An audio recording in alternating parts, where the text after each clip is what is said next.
everyone, and welcome to Community Connections. I'm Marnie Yu, your host, CEO of the Prescott Valley Chamber of Commerce. Mark and Eddie, hello. It's our second show of 2019 and the Chamber's 45th anniversary year. So welcome, glad you're joining us. Great show today. In fact, I just love it because my first guest is a very special friend of mine. She is the director of Prescott Center for the Arts' upcoming production of Streetcar Named Desire. And please join me in welcoming Jean Lippincott. How are you, Jean? Fine, great. It's been the last time we worked together was she directed me as an actor in Doubt, and we had a great time. Yeah. And so now she's working on Streetcar Named Desire coming up in February. So how's it going? Well, you tell me how it's going, because I get a little lost in the trees.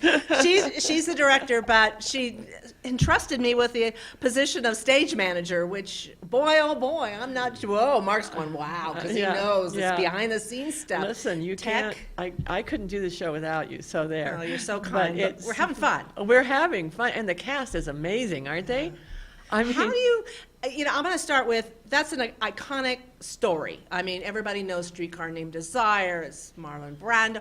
How do you start out looking for a cast when you know there's so much carried through by the public on what they've seen before? Oh, I've had that in all of my shows. I did Picnic. I had William Holden and Kim Novak that they had to live up to.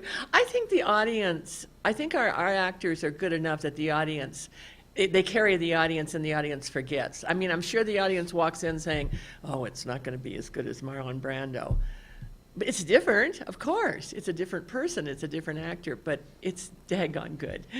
Well, I have to compliment you on the cast this time, and having been a part of the whole process, was a lot of new talent had come to the auditions, and so what people are going to see are some actors they haven't seen on stage before. Yes, they are, and that's the challenge I have too. Right, yes. But it's fun. We've looked at it as a challenge, you and I have, and I think that's helped because it's kind of kept our sanity. Like, we can do this. Yeah. Well, it's one of those plays that has a lot of pieces to it, a lot of movement, kind of an interesting set, a lot of ups and downs, characters that are over the top, and some iconic moments. Stella! Yes. And I have always depended on the kindness of strangers. So. Of which are two lines you do not want to miss in this production, because as we're working through it, it's just coming along and beautiful. Let's talk about the cast. Let's name some of the names. Well, we have Linda Harris, who was Linda Fine in the last few productions she did here. She's been acting in PCA a lot longer than I've been here, and I've been here 20 years.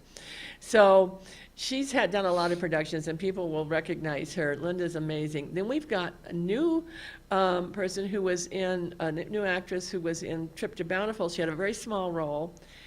Kathleen Cunningham. She was the ticket taker in Trip to Bountiful, and I just really liked her. I liked her energy. I liked the way she was with the people backstage and the way she was willing to help and do anything. So I asked her to audition for Stella, and she was terrified. She's a great Stella, so she's new. Stanley has never been on our stage before. He's Alex McKay. I know I'm missing a lot of people. Well, we have Rick Judy, who's new to the stage. He's joined us as Steve. We have Kathleen Davis. As Eunice. Eunice. Now, she's been and done a lot of productions. I've worked with her on a couple of things at different theaters, but she has done She hasn't been anything on our stage for a while. Right. Yeah. And then Philip Matosic. Philip, he plays Mitch, which is, to me, probably my favorite character in the whole play, having read it, studied, and been a part of it now. But just a very interesting gentleman. But Philip has been on the stage. I worked with him my first show, Inherit the Wind. Yeah, you did. And so then That's he's right. worked on several with you, and it's fun to be back and working with him. Yeah. He's just such a great guy. Yeah, he is, and a good actor. And then Robert Diamond, who is new to the stage. new to the stage. And then Leslie Jenkins. Leslie Jenkins is fairly new. She came in Doubt, and now she's in this. So yeah. And then of course Tammy Osborne, who's part of the tech crew, and she's also has a couple cameo roles. Yeah. Yeah. It's a very there's music and there's behind the scenes stuff where there's action, but it takes place in Elysian Fields, the lower part of New Orleans, right? Well, it's in the Elysian Fields is in the French Quarter. It's kind of the lower income end of the French Quarter. So there's comings and goings. There's always Yeah. action. People are, Vendors are selling things Right. and prostitutes and, oh, just the myriad of characters, Yeah. you know? But so much fun, and we're still, a couple of weeks out, and yet Yeah. it's just building to be Really such a looking good. beautiful, beautiful production. It is. It really is. I'm going to be very proud of it. I'm still already proud of it, but I think, when it comes together, I think people are going to be very surprised that they Yes. see this iconic play on our little stage here that has its pitfalls. 2 poles. If Poles. you've never been to our 2 poles that we can't get rid of. They're holding up the roof. But I'm excited. I've been wanting to put this on for about 5 years now, and Right. finally got to do it. So Well, I like the way you're choreographing it, Oh. because there's so much movement and intensity and softness and physicality. Yeah. But you're pulling it all together that you're never overwhelmed in one particular way or the other. Oh, You just yeah. wait. It's going to suddenly move you to a different place. Oh, good. Right, I'm glad seeing- that's happening. I'm seeing You're that. watching. It's very fun to be a part of a process. I usually come in as an actor with lines, and that's all I focus on is studying lines and learning. Get my lines But down. now you're seeing the whole thing come together, and it's just amazing. Props, Yeah. and then costumes, and then when the lights and sound come on, you've just got Yeah. one amazing production. Yeah.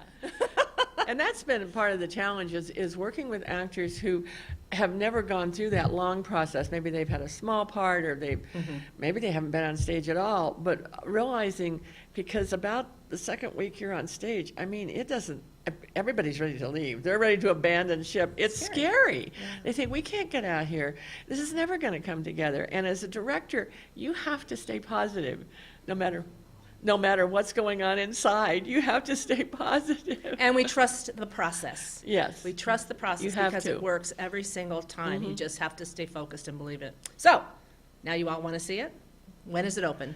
It opens Thursday, February 7th. Runs 2 weekends. It's a Thursday, Friday night, Saturday matinee, and Sunday matinee, and Saturday evening, and then a Sunday matinee. And then the following week, there's 2 Saturday performances. Yes. And then the Sunday matinee. Yeah. You can purchase tickets by going to pca-az.net. Pick your seats, and you can find out wherever you sit. You can go to the box office at the corner of Willis and Marina, or you can call 445-3286 and talk to somebody there and purchase your tickets online. Right, and I would encourage people to get their tickets, because guess what? Yes. Amazing already, the people that are wanting to see Tickets are this. selling very well. I think they're all coming to see if I can really do it. Oh, we know you can. You just want to make sure you get a seat that's not behind the pole. So Yeah. get online, and you can find the seats, and they'll tell you can see right where the poles are, and you can see a wonderful production. Streetcar Named Desire, directed by Gene Lippincott, opening February the 7th. Come on out and join us, Prescott Center for the Arts. Thank you, Gene. I'll see you tonight at rehearsal. Yeah.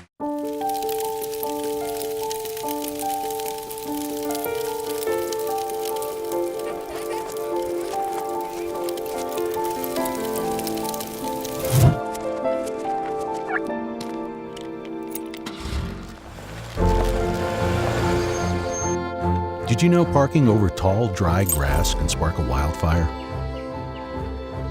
Only you can prevent wildfires. I tried Oxy at a couple of parties.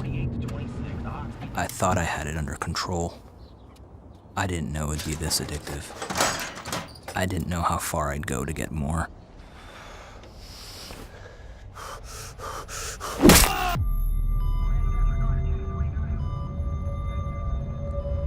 Opioid dependence can happen after just 5 days.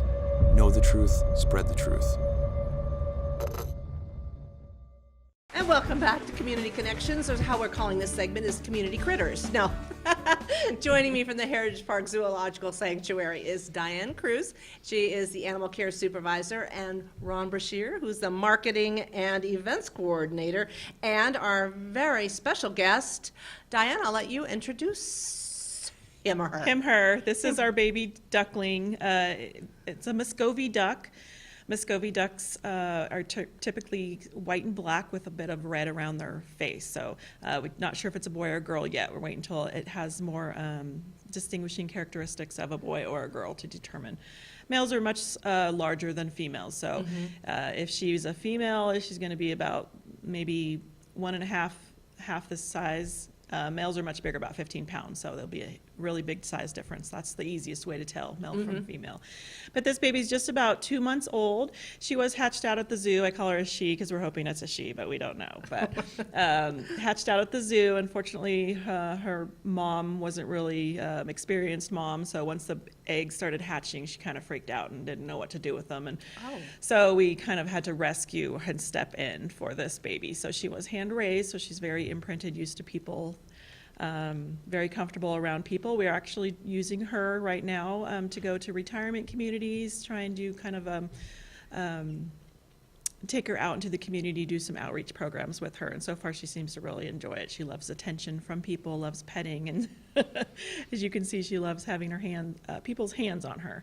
This baby down right here, this yellow will go away as she becomes older, and she'll just have the black-white pattern with some green. Not really sure exactly until she gets a little older what that's going to look like. And how long before she loses that in her, I think it's her too. You call her her. The adult feathers come in. Yeah, it's kind of happening day by day. The baby down kind of comes out and the new feathers grow in. So you can see all this white is new feather growth on her tail as well. And she has these tiny little baby chicken wings. The wings are always the last to grow in. So those just right now have the feathers just starting to come in. So that's going to take another week or two, and then she'll actually look a lot more adult-like. What do you feed her? Well, these ducks are omnivorous, which means they'll eat plant matter as well as animal matter. Out in the wild, a Muscovy duck would be native to South America, and they're going to be eating crayfish, fish, small mammals that they find, lizards, things like they find basically around the ocean, but they'll also eat plant matter. Sorry, not the ocean, the lakes and streams. They also will eat plant matter. So what we do is feed them a kind of like a duck chow. She gets a salad as well, and occasionally right now she really likes her mealworms for treats and small fish. Oh, okay. Yeah. Okay. Yeah. Can you hold her up? I mean, everybody thinks of ducks. She's so sweet, but I love the duck feet. There we go. We're going to let her stand on the table. Oh, there we go. I promised to do your laundry, Mark. There's some baby duck feet. There we go. Big feet. That helps them to swim really fast in the water. Do they bite? Will she No, bite? she'll just kind of preen your fingers, kind of just a gentle touching is basically. Did you eat something off of it? She's talking to you. Oh, hi. Going for your rings. The males actually make a hissing sound when they're an adult. A lot of people will see our male Muscovy named Marmaduke at the zoo, and he hisses. People think something's stuck in his throat. That's just the way they sound. So that'll also help us determine boy or girl if it starts making that hissing sound. It's more of a male. Females will keep more of a kind of a traditional quacking sound. And what will her enclosure like? What's her enclosure like? Well, right now she's staying with us, so we have a small enclosure at night where she stays, and then when the weather's been nice, we've been able to take her out and let her go swimming in our big duck pond that's kind of in front of the keeper kitchen. So yeah, on nice days we'll be able to see her out. I think she likes me. I think she likes being on the table. Well, she's doing pretty good there, right, Mark? You know, and we don't have any misses, so we're good. We're good. So this is just one of the amazing critters you see out the Heritage Park Zoological Sanctuary, one of my favorite places, and obviously it's always a pleasure to have the critters you bring here to join us. Does she have a name yet? Not yet. We're kind of waiting to see if it's going to be a boy or a girl, so we could name it more of a, I guess, appropriate name, but we're open for suggestions. There you go. So you can email you, right? Sure, yes. Email Ron, let's put it that way. Email Ron. Wait till we for find out if it's a sure. boy or girl. Yeah. Yeah, I was calling it quackers just because I was here. It's making more of a little cheepy sound, and if it's a hiss, we could call it snake, you know. But Nice. Okay, It's a well, good name. I know it's so interesting. We're going to talk, but I think as much as we can watch this duck. Duck's going to steal the show. Well, yes, they always upstage you. Ron, let's talk about some events coming up at the zoo. Yes, we got quite a bit coming up. Our schedule's just been released, and that's going to be up on our website here shortly. Do have some events coming up. One of the big ones that come this time of year, we have our Spring Zoo Camp, which is going to be March 11th through the 15th. So it's going to coincide with spring break. So please, if you have kids, it's a great camp. Oh, yes. We do have limited space, so please go ahead and get your reservations early. And that would be at www.heritageparkzoo.org. So if you look there, you can see more about our events and what you can do. And then if you call the zoo, we can go ahead and get you signed up. And our phone number, make sure I give you the right number here, is going to be 928-778-4242. And the duck is stealing the show.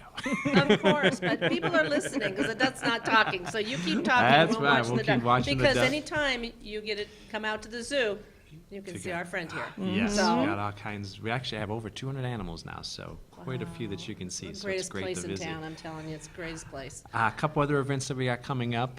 We will have a fundraiser in March that we're sort of teasing right now. So if you watch our website and our Facebook, and we'll give a little bit more details as we get close to March 3rd through 7th. We're going to have a little fundraiser going on. As well, on, should I have the right date, we have our photo tour starting. Behind the Scenes, which is a very popular event. And once again, that's one that has limited space. And that's going to be on Saturday, April 6th. So if you please give us a call and you can sign up for that. A couple other things. One of our biggest events of the year is Extravaganza. Extravaganza, Yes. yes. So times. it's Easter, which a little later in the year this year. So on Easter, please come out. It's, like I said, pretty much sort of gets the spring going, hopefully winter's about over by then. And we can get back to having fun at the We're zoo. ready. Exactly, by then Yes. everyone's ready. So please come out to that. That is great for the kids. We have different segments for different kids where you come on the lawn, you collect your eggs, and we do it with different age groups, so you're not throwing, a 3-year-old with a 10-year-old. So Oh, we try to yeah, keep it where, yeah. no roughhousing is going to happen. But that's a great event, and so please come out to that, and please check our website, heritageparkzoo.org, as well as our Facebook, follow events. And real quick, we got your, is it March starts Breakfast with the Animals? Yes, no, actually April. April, So okay, when it Breakfast gets with warmer. the Animal, the Yes. first one's April 13th with Cassie the Tiger. You might want to mark that on your calendar, because if you're interested in doing Breakfast with the Animals and with Cassie the Tiger, that's a very popular one. So It you need is. to sign up and register ahead of time. And not to sound like a broken record, but yeah, we do run out of space, so please sign up. Okay, Heritage Park Zoo, Ron Bashir, Diane Cruz, and our new friend, I'm going to call it Crackers. Hello, thank you for joining us here.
And welcome back to Community Connections, and joining me now is Jerry Ferguson, Community Service Officer with the Town of Prescott Valley's Police Department. Hello, Jerry. Thank you very much for the opportunity again. Marnie, you do a great job with this. Oh, thank you. It's always great to have guests like you that make it so easy. Well, But now let's talk about something new. It's one of those things that's, it's been talked about for a long time, and distracted driving. Yes. And a lot of communities now have gotten onto the side of, that's dangerous, it causes accidents, let's do something about it. The state has never really had a push, it's never really passed a law.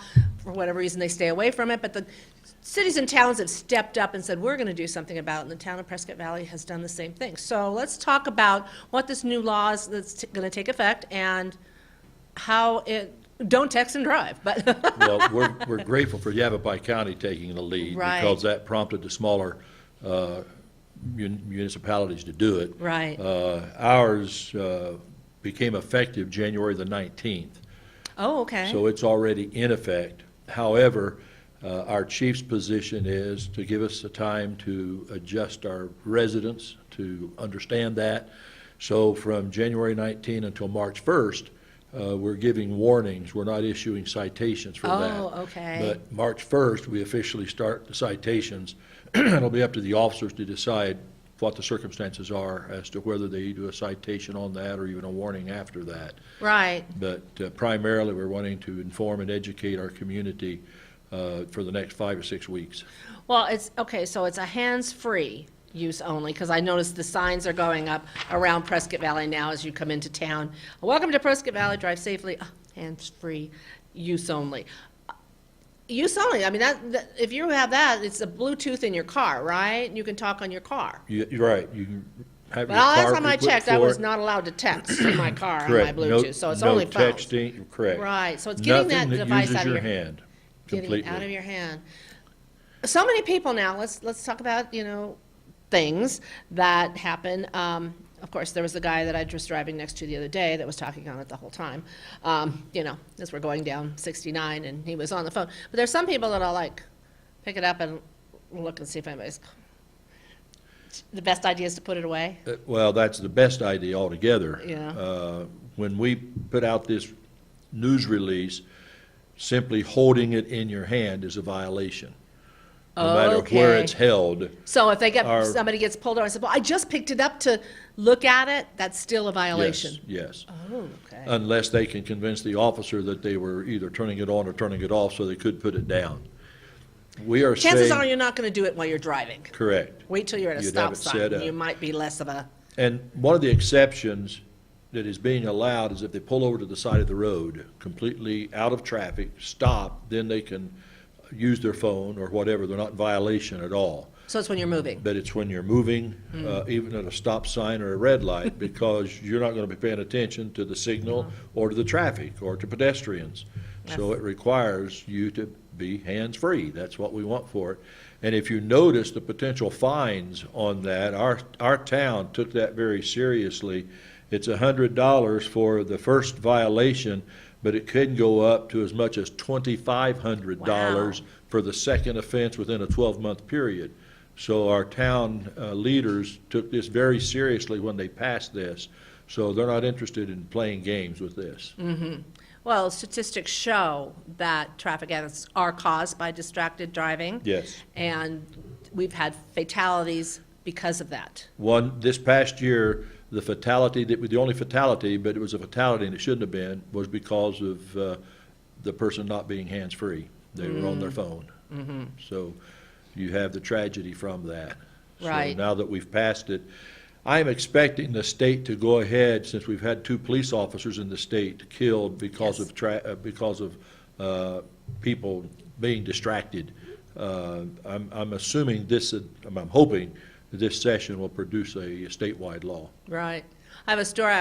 This has been several years back, maybe 5 or 6 years ago, but California's had that law for a long time. Yes. And I traveled to go to a wedding, and so I'm driving along and I'm lost, and I get on the phone and I'm just sitting there talking. Then I realize I wasn't in Arizona anymore. I'm like, holy smokes, I'm not allowed to do this. And I pulled over to the side and then made my phone call, realizing that, oh, no, you can't do that there. And then Well, now here, it's going to be that same kind of thing. You Exactly. can pull over and use your phone, and And- that's the safe way to do it. And we recommend that. Even I do that. I pull off to the side.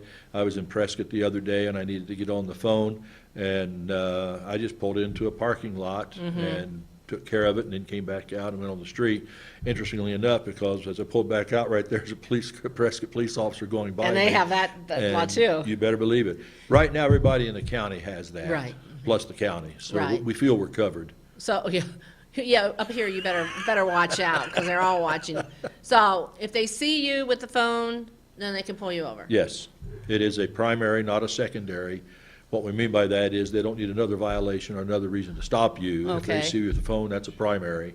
Some of our violations are secondary. You can't pull them over for that unless you've got another probable cause to pull them over. Right, right. So- Yeah, and like you said, pulling over and handling business or something, phone, a lot of salespeople and traveling, things like that.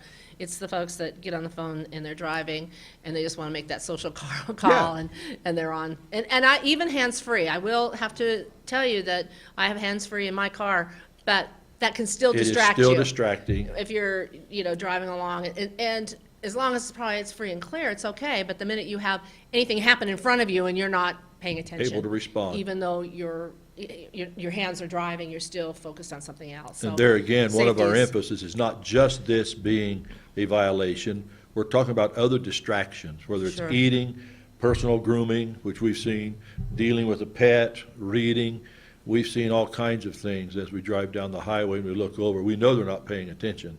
Yeah. In a sense, I wish there were a law you had to have two hands on the wheel.